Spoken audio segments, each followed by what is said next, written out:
Hey everybody, welcome back to my channel. It's Army Princess here, and I got a little bit of time, so I thought I'd do a story time. I haven't done a story time in I don't know how long, but I was watching another YouTuber, military YouTuber, and he did his videos on things that you shouldn't say to a drill sergeant, and I got to thinking, like, I remember my first time with a drill sergeant. So I thought I'd do a story time, and it's kind of like a little tip too. Like, I'm schooling y'all at the same time while y'all learn about this story time. But I am going to tell you about my first time with a drill sergeant. And it's not what you're thinking. It's not what you thinking. No, it's not what you thinking. Welcome to my life as I live it. I'm Army Princess, the mother, wife, and soldier, and I want to share this journey with you. Make sure you go ahead and subscribe now so you don't miss a moment of it.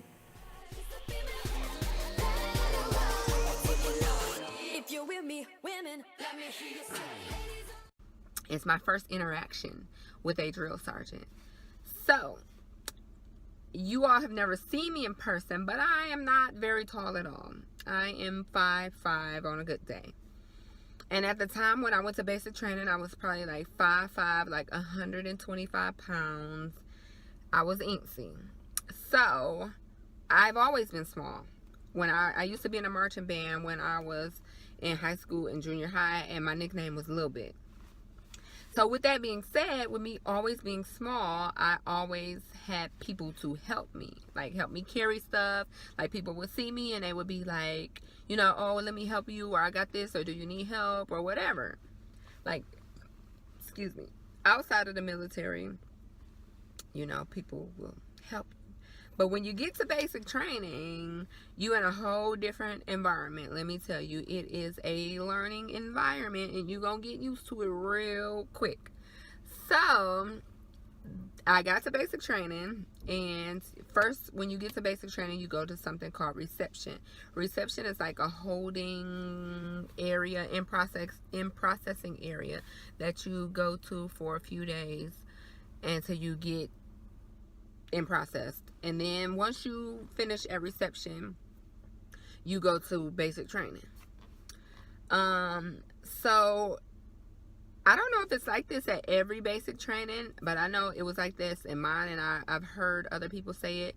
Usually when you leave reception and you go to your actual basic training company, you either go at nighttime or you go like you, it's kind of covered, like you can't see, like it's a lot of shrubbery, it's a lot of bushes. I guess they don't want you to see where you're going, so you kind of like in the dark. It's like these tinted windows. You pull up to your place where you're going to be at, and they're like, get off the bus, because they put you in buses to get to your basic training from reception. Like, get off the bus, everybody grab their bags, get in formation right now. So I'm like, you want me, little old me, to carry these 2 duffel bags? Like, how is that humanly possible? I'm not gonna be able to do it. Just not gonna happen. I can't do it. I'm sorry.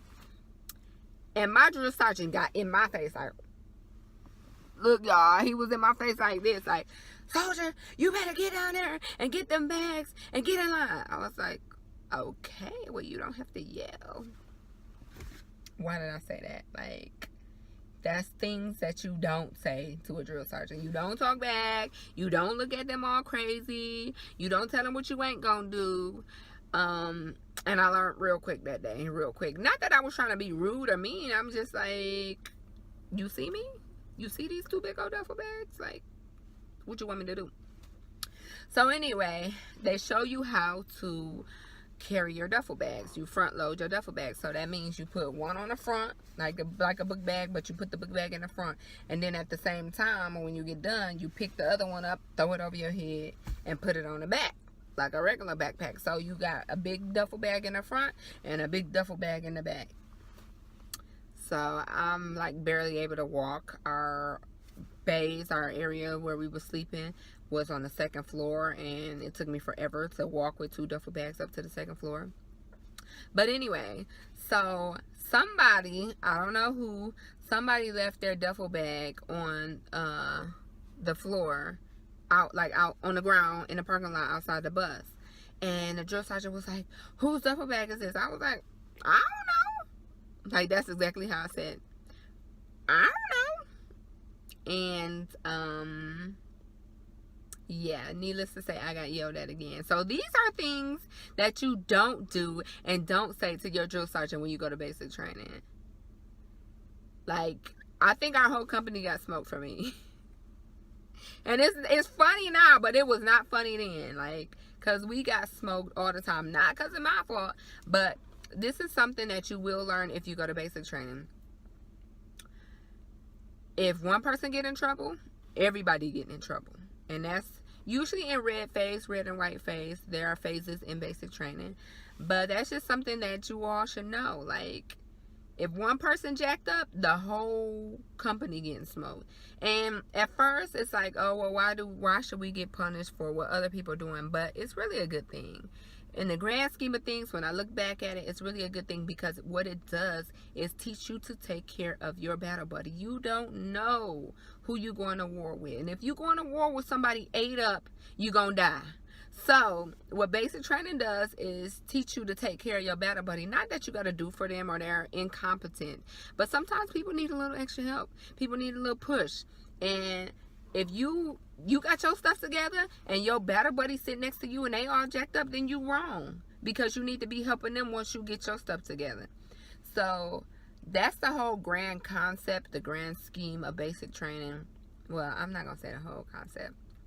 As far as getting smoked part, that's the whole concept, for you to help your battle buddies, help your fellow soldiers, help the people to the left and right with you, because these could be the people in the foxhole with you. These could be the people that you're going to war with, and you need to know who they are, like know them, know their personality, know them.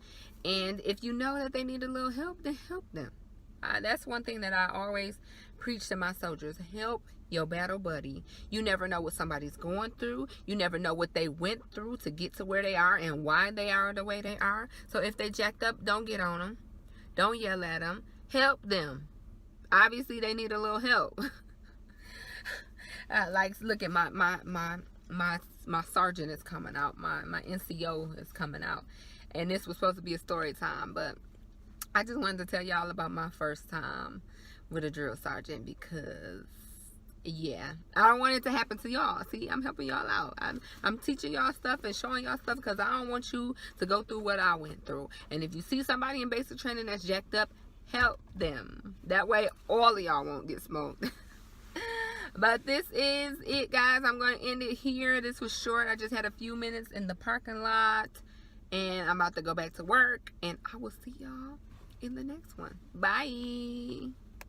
Hey, if you want to see more videos like this, then make sure you hit that subscribe button. Like, what are you waiting on? Go now.